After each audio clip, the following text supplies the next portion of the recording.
sur les dernières semaines, depuis la dernière fois qu'on s'est vu, il y a vraiment pléthore de sujets, extrêmement importants. Un développement de la course au vaccin qui est très impressionnant avec déjà vraiment des frictions qu'on a vues très clairement et ça nous renvoie au deuxième sujet qui devient structurel, habituel, je dirais, qui sont les péripéties européennes.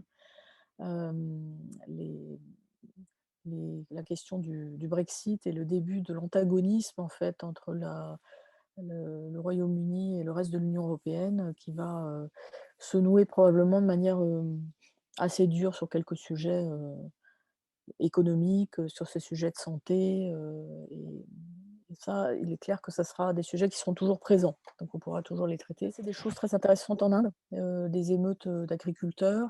On a maintenant le sujet de la participation de l'Inde dans la production de vaccins, la distribution de vaccins. Donc je pense que la puissance indienne, c'est aussi un très, très beau sujet, qu'il faudra pouvoir traiter cette année.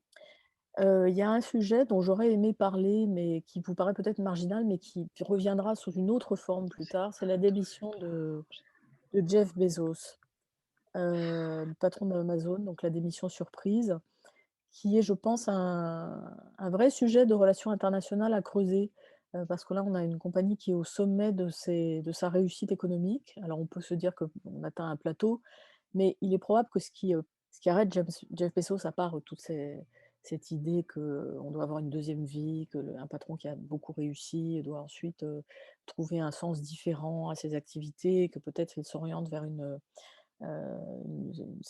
trajectoire à la Bill Gates. Il va se lancer dans la philanthropie à grande échelle peut-être, à l'américaine. Mais tout ça, ça se fait quand même sur fond de pression qui devient très insistante sur les GAFA. 3 sujets. Alors l'un à la demande aussi de Simone, donc ça c'est le deal, pas de Chine aujourd'hui, mais de la Russie. Donc on va parler un petit peu de l'affaire Navalny.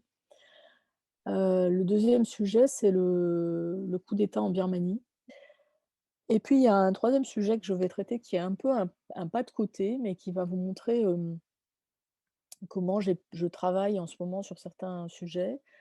J'ai eu, récemment une, très longue conversation, avec une, collègue qui est économiste, de banque, qui devait préparer un comité de crédit, donc un comité d'engagement de financement de banque, sur l'ensemble des pays émergents et qui voulait parler un peu des pays du Golfe et à l'Iran.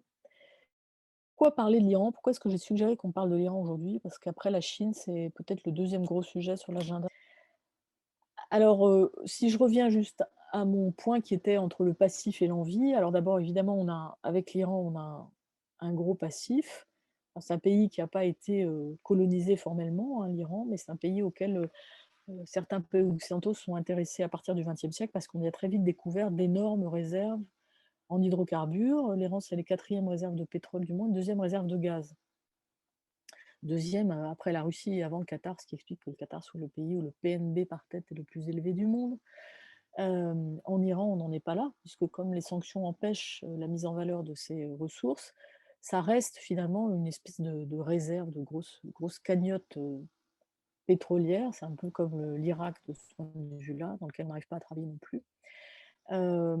Et ce pays a de ce fait subi, des pressions pratiquement tout au long du XXe siècle. Alors d'abord, une présence britannique assez appuyée. C'est un pays qui en fait est partagé entre l'influence russe et l'influence, britannique depuis le XIXe siècle. C'est là que se jouait le fameux grand jeu, XIXe siècle. Donc là, vous avez une carte sur l'influence régionale de l'Iran.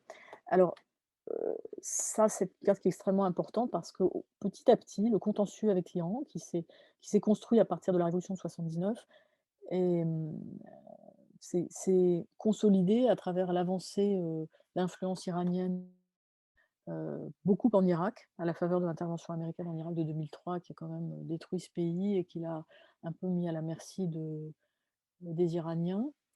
Heu Majorité chiite, donc ça, c'est le canal d'influence essentiel des Iraniens. Une question Là, sur la jeunesse et notamment les échecs de la révolution verte. Est-ce que ces échecs-là ont brisé les aspirations de la jeunesse iranienne?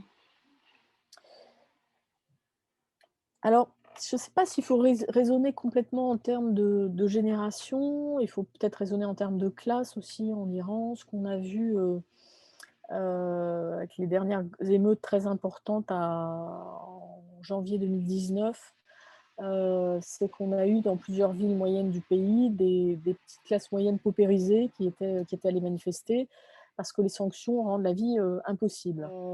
Sur les accords d'Abraham, évidemment, il y a une chose assez paradoxale, c'est que c'est présenté, je l'ai déjà dit plusieurs fois, comme une normalisation. Mais en réalité, la relation entre, Israël et l'Iran, n'est pas normalisée et aujourd'hui, elle est vraiment au cœur des tensions, bien sûr. Elle